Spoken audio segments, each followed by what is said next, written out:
Assalamualaikum warahmatullahi wabarakatuh. Salam sejahtera dan salam integriti. Yang berbahagia, Datuk Seri Dr. Sabin bin Samitah, Ketua Pegawai Eksekutif Lembaga Hasil dalam Negeri Malaysia, Timbalan-timbalan Ketua Pegawai Eksekutif Lembaga Hasil dalam Negeri Malaysia, Pengarah-pengarah Jabatan, Negeri, Cawangan siasatan seterusnya, tuan-tuan dan puan-puan hasilian yang dikasihi sekalian. Alhamdulillah, bersyukur kita kehadrat Ilahi kerana dengan limpah kurnianya dapat kita bersama-sama pada hari ini bagi menyaksikan taklimat integriti Lembaga Hasil secara webinar dengan tajuk Integrity Risk Management, Main Components in Risk Management. Sebagai makluman hasilian, taklimat ini diadakan bagi memenuhi kehendak Pelan Anti Rasuah Lembaga Hasil dalam Negeri Malaysia 2019-2023,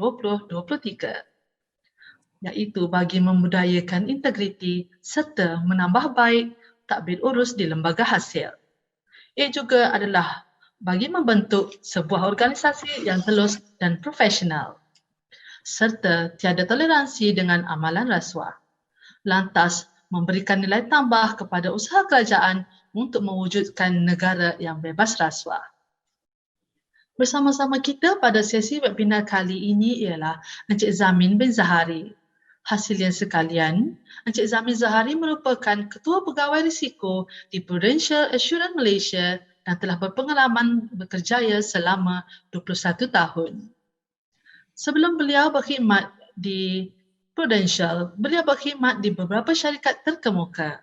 Antara syarikat-syarikat tersebut adalah JP Morgan Chase Bank Berhad, Bank of America Merrill Lynch, Bank of America Malaysia Berhad, Malaysia Security Commission serta KPMG Malaysia. Sebagai makluman kepada hasilian juga, Encik Zamin Zahari melanjutkan pelajaran beliau di University of Bristol dalam jurusan undang-undang. Beliau seterusnya melanjutkan pelajaran di University of Nottingham dan memperoleh ijazah sarjana pentadbiran perniagaan. Hasilian yang dihormati sekalian, untuk tidak melengahkan masa lagi, saya serahkan sesi taklimat kepada Encik Zamin Zahari untuk perkongsian beliau. Dipersilakan, Tuan. Terima kasih Puan Pengerusi Majlis. Assalamualaikum warahmatullahi wabarakatuh dan salam sejahtera.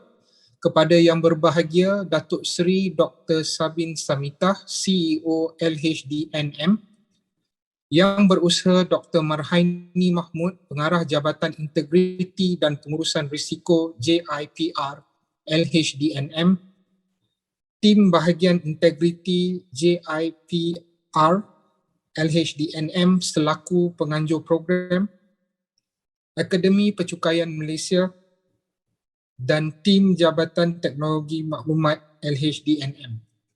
Terima kasih atas peluang yang diberikan kepada saya untuk saya berkongsi sedikit tentang pengurusan risiko integriti sebagai komponen utama dalam pengurusan risiko.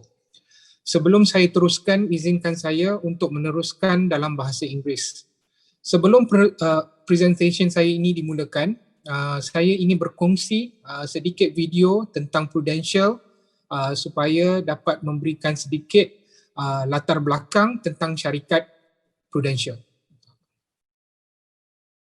Mari sama-sama kita tonton video itu ya. At Prudential, our goal is to help people get the most out of life. Our customers are seeing their lives change. We are a trusted brand. We put our customer needs first. As we transition from pure insurance provider to health partner, there is growing customer demand for simple to understand savings and health solutions. And together, we are here to secure a better financial future for our clients. Prudential is a market leader. Prudential businesses have consistently outgrown their market share versus the rest of the industry. it's good to be number one. The pandemic has prompted people to be more health conscious. Together, we are charting new paths, conquering new obstacles. We are committed to pushing the boundaries of this industry. with never heard of engagement tools and data AI first propositions. Customers now expect to use digital by default. In Pulse, we have a platform that is relevant, engaging, and attracting new-to-Pru customers. We drive the agenda to explore ways insurance and technology can increase people's awareness and protection. It's creating a new loyal customer base eager to subscribe and engage with our health and wealth ecosystems. We are contributing to our business while also leading the industry.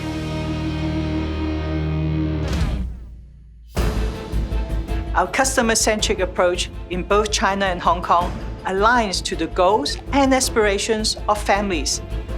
Prudential is bullish on Africa and bullish on the opportunity to serve a vast and growing customer base across the continent. We are the only AMC in India to have a large dedicated customer engagement team. 65% of the new customers that we acquire today come from the digital channels. Our technology can help transform the health of the Thai people on a national scale. In the Philippines, we have shown everyone that we can be a champion even in times of adversity.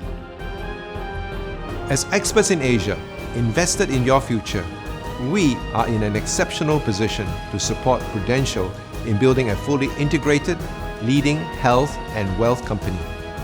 This partnership is the foundation of our success. I am proud to be part of the Prudential family. Our vision is to build an enduring institution that serves the protection and long-term saving needs of customers with sensitivity. Happy customers stay loyal and make our business more sustainable and more profitable. I think nobody's going to be in a better position than us in making our customers healthier and wealthier. Healthier and wealthier. Healthier and wealthier. So that they can get the most out of life.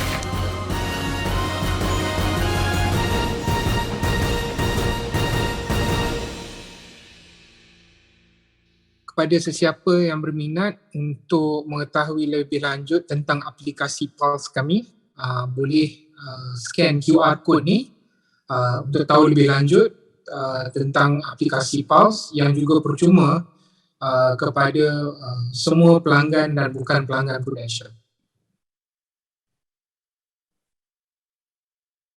Okey, terima kasih. Ladies and gentlemen, I'm going to talk about integrity today. And I'm going to start with the story of Andy Roddick in his round 16 at the Italian Masters tennis tournament in Rome in the May of 2005. Andy Roddick, for those who are familiar with him, is a retired world number 1 tennis player. In the round 16 at the Italia Masters tennis tournament in Rome, something unexpected happened. Roddick was dominating his match against Fernando Verdasco and at one point had triple match point, and he just needed one more point to win the match. Verdasco served and Roddick could not return his serve, but the linesman called the serve out and awarded Roddick the point and the match.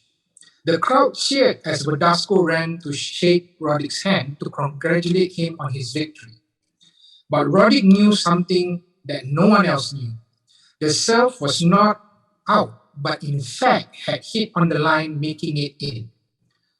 Roddick, if he had been lacking in integrity, could have kept quiet and accepted the victory. Instead, he informed the umpire and showed him where the ball had been in. The umpire reversed the call and awarded the point to Verdasco.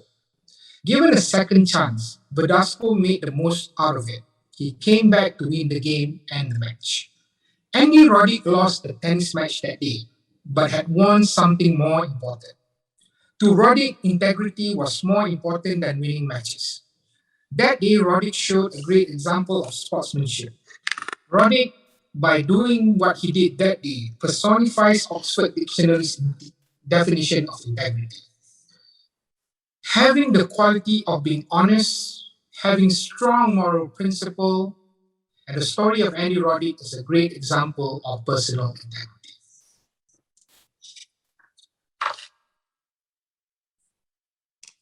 So what is actually integrity? The Oxford Dictionary defines integrity as the quality of being honest and having strong moral principles. At its very core, integrity is a measure of an individual. We often hear that certain person has integrity, and so person does not have integrity. We often say someone is a person of integrity when they display positive traits such as trustworthy, honest, and kind. What is important to note is that this individual with high integrity will do the right thing even when no one is looking, or even when they are being disadvantaged. A good example is if you drive your car at night, 1 or 2 a.m., and then you reach a traffic light. There's no one is looking, but the traffic light is red. Do you stop? A person with integrity would stop, even when no one is looking.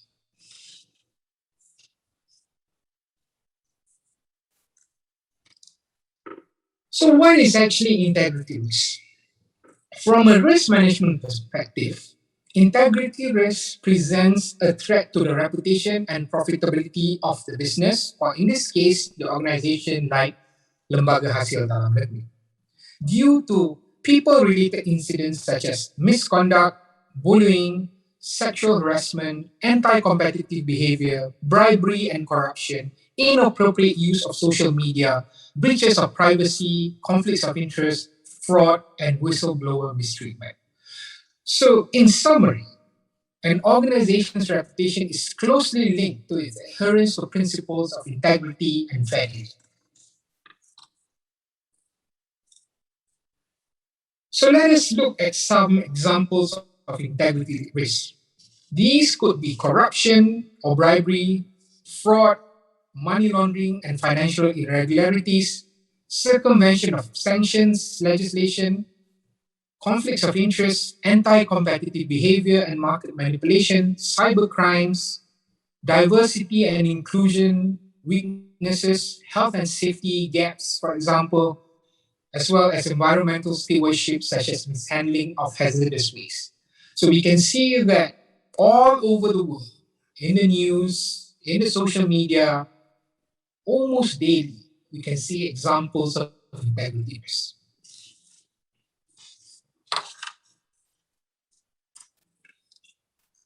So why is integrity risk management important?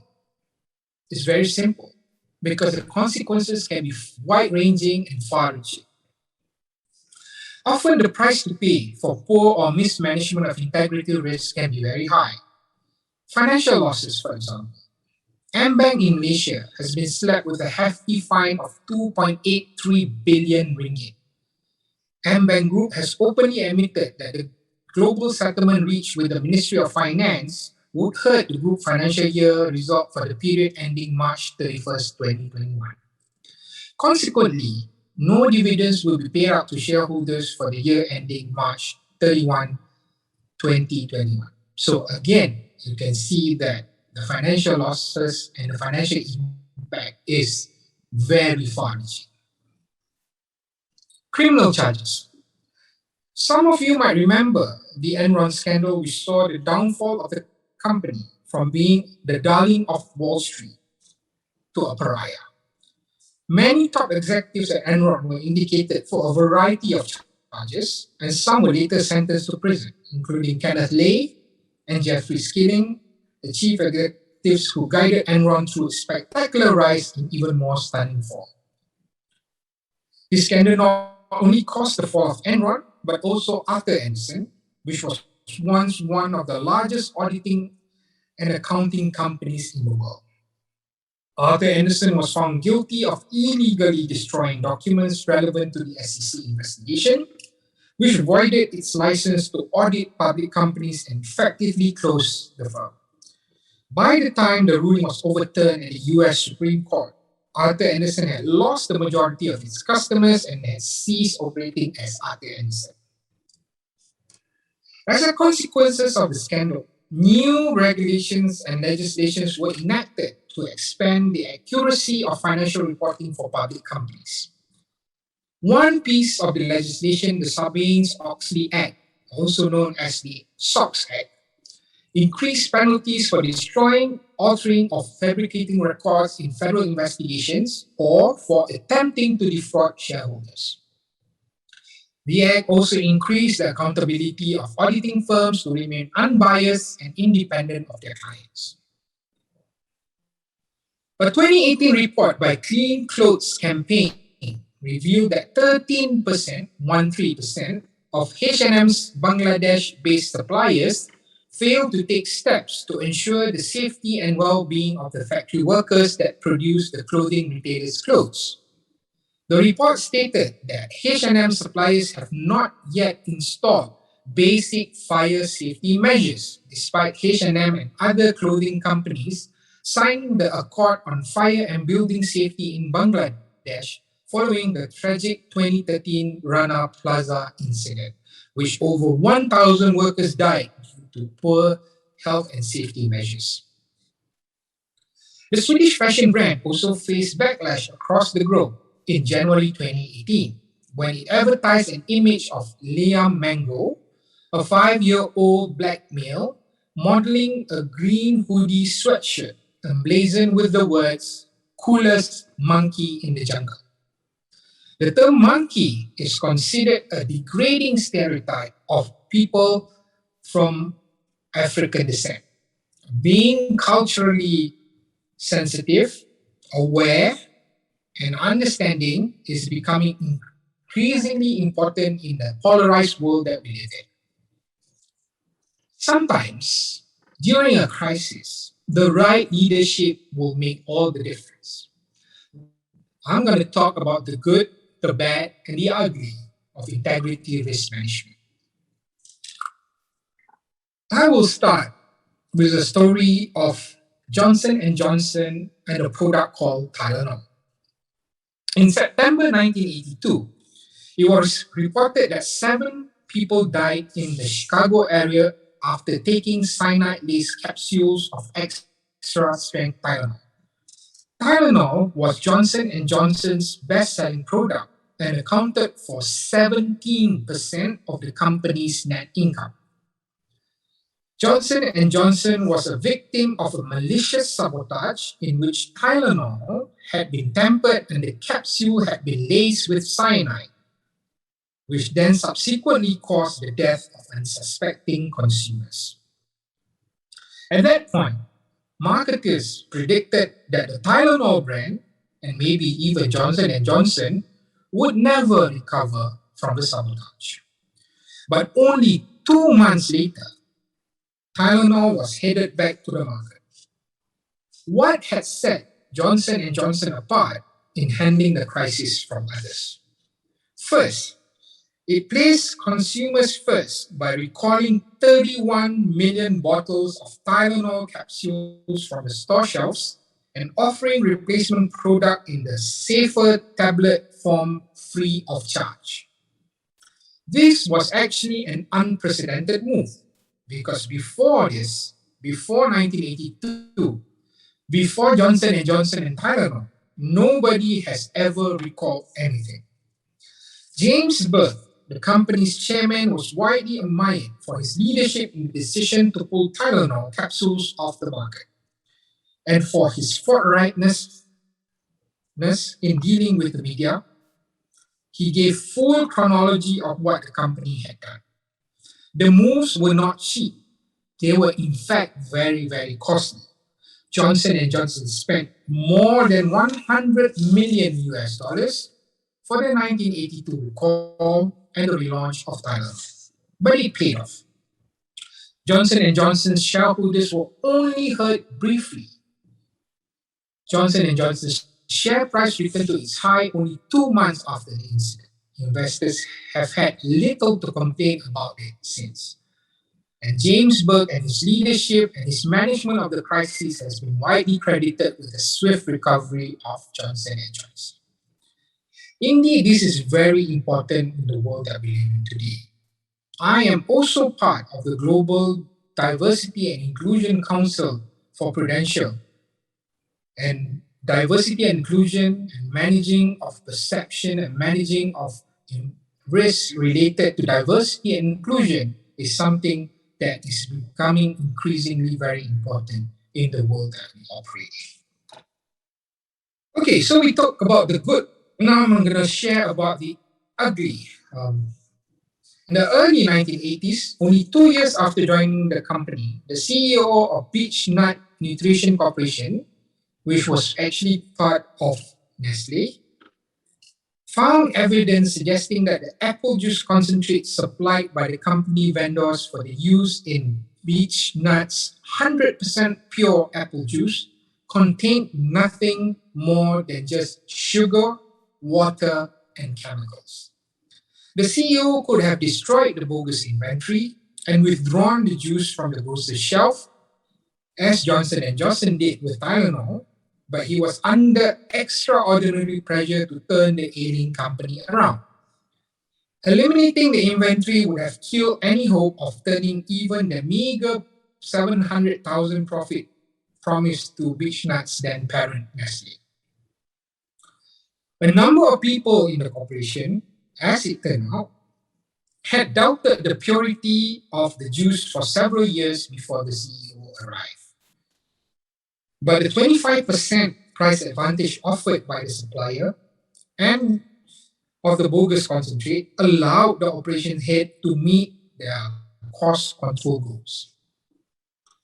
Furthermore, Beech Nut as a company lacked any effective quality control system or any conclusive lab test for juice purity even at that point in time. When a member of the research department voiced concerns about the juice to the operating management, he was accused of not being a team player and acting like Chicken Little. No one else seems to have considered the company's obligations to its customers or to have thought about the potential harm of disclosure. No one considered the fact that the sale of unadulterated or misbranded juice is actually illegal, putting the company and its top management at the risk of not only reputational damage, but also criminal liability. An FDA investigation taught Beech Nut the hard way. In 1987, the company pleaded guilty to selling unadulterated and misbranded juice. 2 years and 2 criminal trials later, the CEO pleaded guilty to 10 counts of mislabeling. The total cost to the company, including fines, legal expenses, and lost sale, was staggering at an estimated amount of $25 million. So, for each organization, they must make a choice to become guardian of ethical value or purveyor of corrupt practices. In 1992, Sears, Roebuck and Company was inundated with complaints about its automotive service business.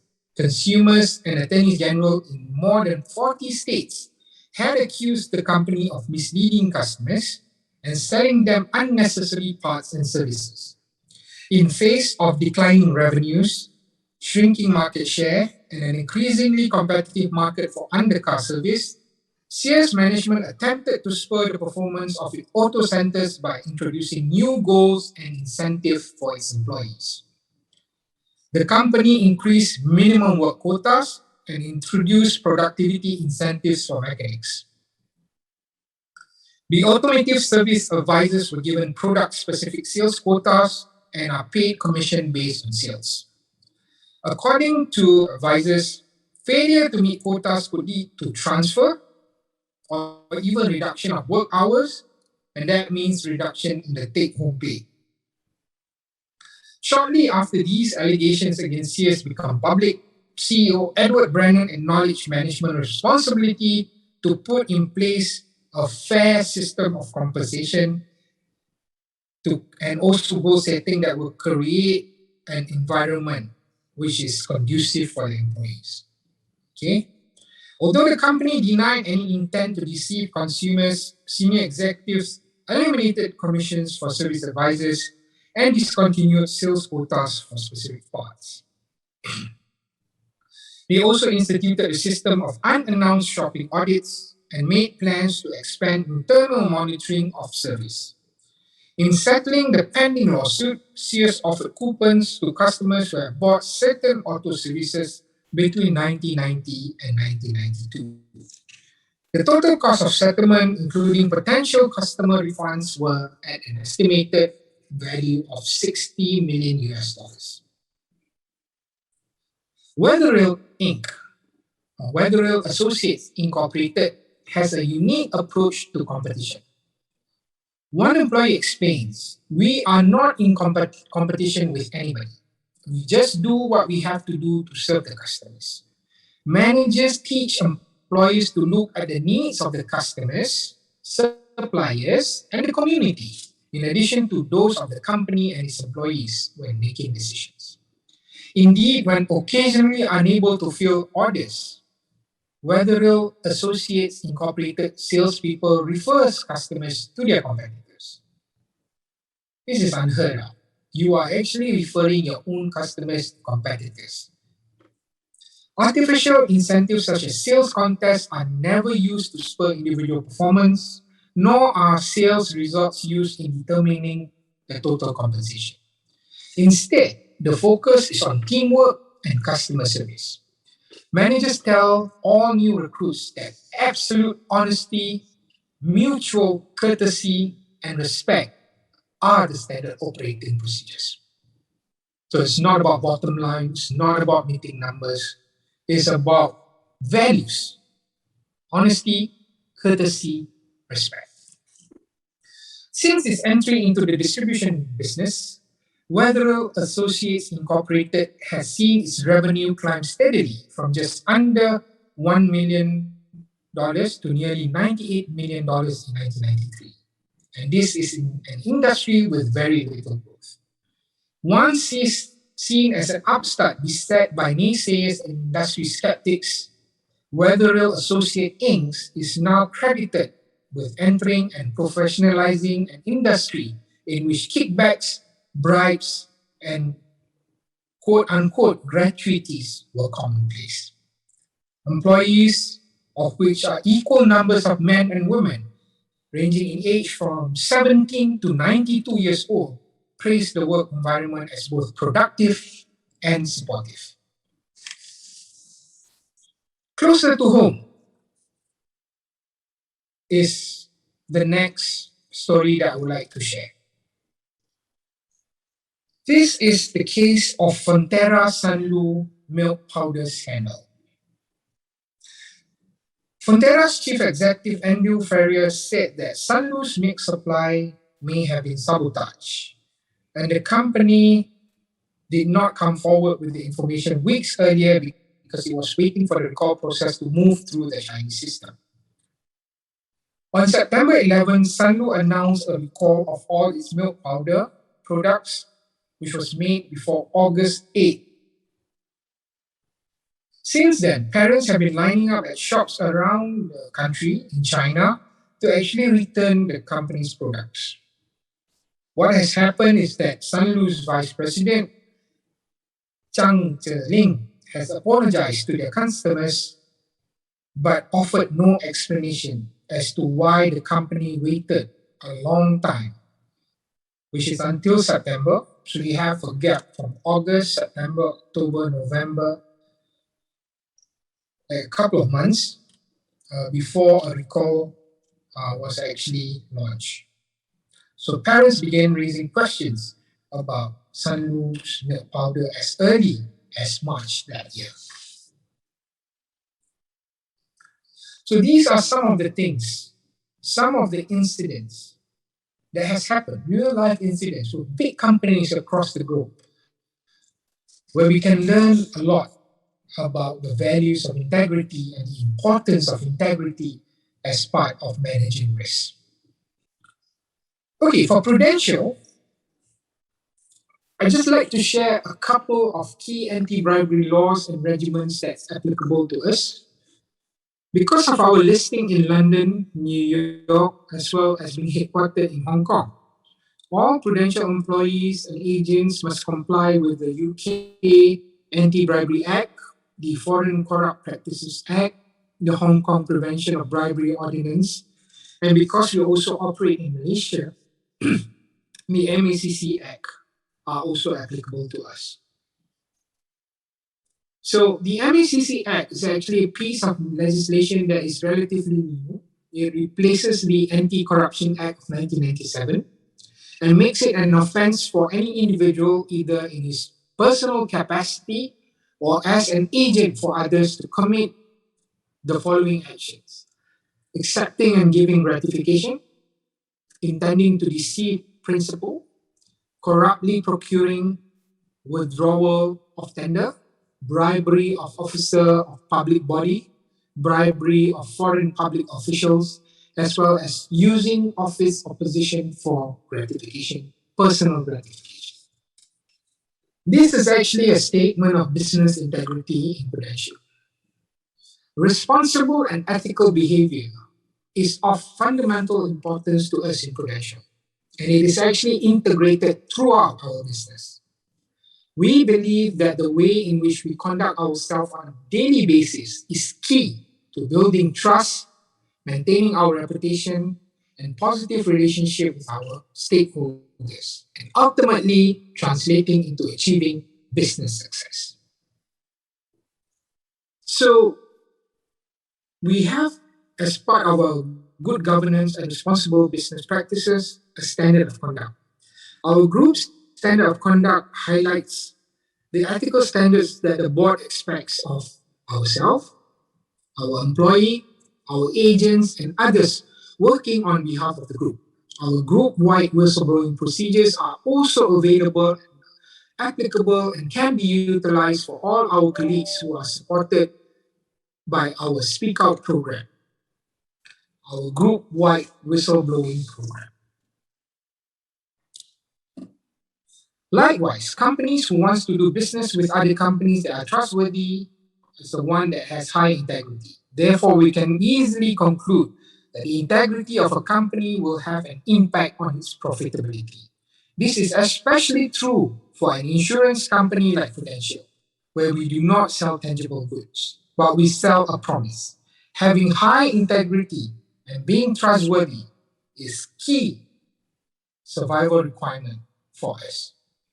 So these are some of the examples of our campaigns that we have in Prudential that's related to integrity at work. So it talks about leadership, it talks about confidence, it talks about culture, it talks about disruption, which is positive disruption, and it's something that we share and we practice on a day-to-day basis. Our conducting of business in Prudential.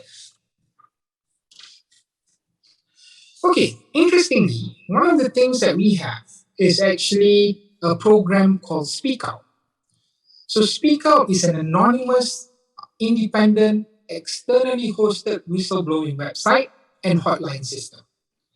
It allows individuals to raise concerns and seek guidance on issues such as bribery, corruption, fraud, damage to the environment, and the hotline is supported by our confidential reporting requirements policy standard. The program includes a multilingual, externally hosted website available to all employees, which is complemented by a free phone telephone line. Speak Out is publicized across the group using a broad range of different media to encourage our staff and also our contractors, vendors, and agents to utilize it. To raise any concerns that they might have about conduct across the group. We address any concerns that's raised through the Speak Out process, ensuring that all issues are dealt with appropriately and where necessary through objective, independent, and robust investigations. The audit committee across the group monitor the progress of Speak Out investigations. So these are some of the things that we do in Prudential to manage our reputational risk, in particular, the risk related to integrity, and is part of our holistic risk management program that I oversee as the Chief Risk Officer. So these are some of the things that I have for you today. And if you have any questions, we can go to the Q&A session. Terima kasih Encik Zamin Zahari di atas taklimat integriti sebentar tadi. Sir, before we end our session today, I have two questions to ask here. Question number 1. What are the challenges in implementing no-gift policy in Prudential that your team had faced? Okay. Thank you for that question. That's a very good question.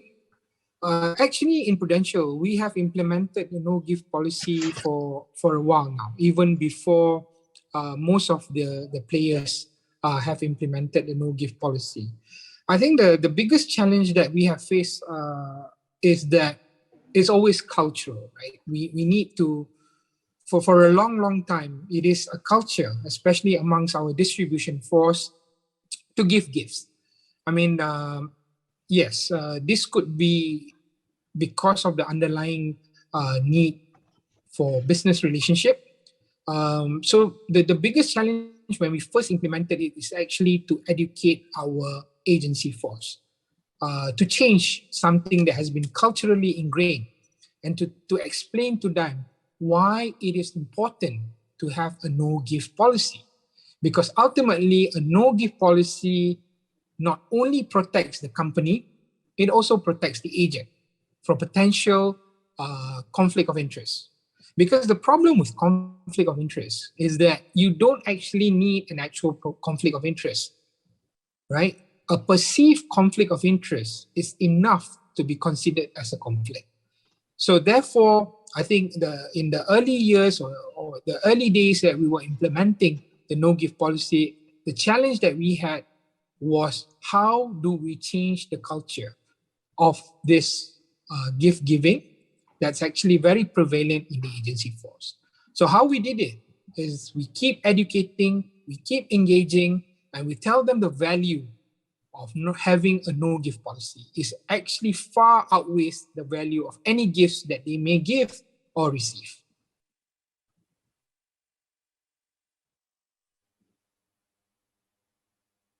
So that is to address your question.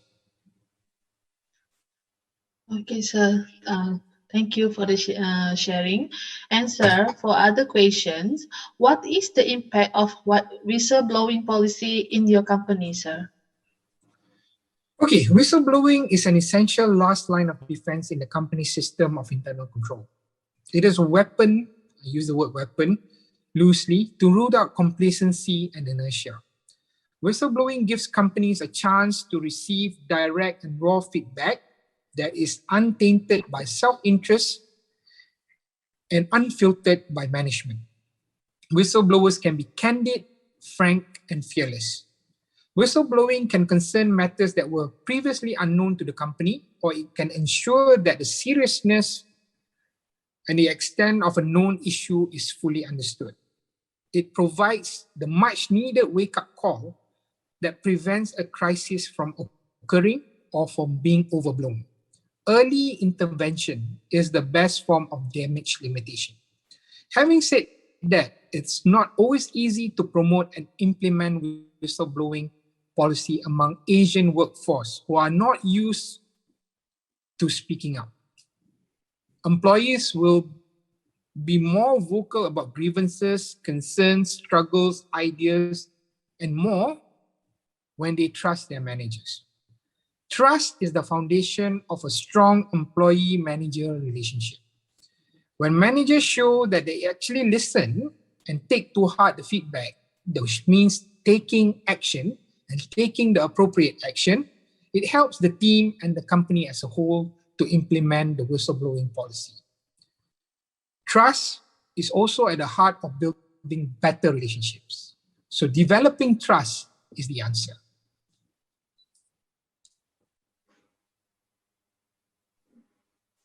Okay, sir. So developing the trust is the answer for the question, right, sir? Yes. Okay. Indeed. Okay, baiklah. Terima kasih Encik Zamin atas perkongsian Tuan sebentar tadi. Sama-sama. Saya juga berterima kasih kepada Puan Pengurusi dan pihak LHDN sekali lagi kerana menjemput kami untuk berkongsi sedikit sebanyak pengetahuan kami tentang pengurusan risiko integriti. Okey, Tuan, saya bagi pihak seluruh warga kerja ingin mengucapkan berbilion terima kasih kepada Tuan Penceramah serta seluruh Hasilian yang bersama-sama menyaksikan program ini. Maka dengan ini berakhirlah sudah Taklimat Integriti Lembaga Hasil dalam Negeri Malaysia secara webinar pada kali ini. Saya dengan ini menutup majlis hingga kita berjumpa lagi. Terima kasih. Terima kasih.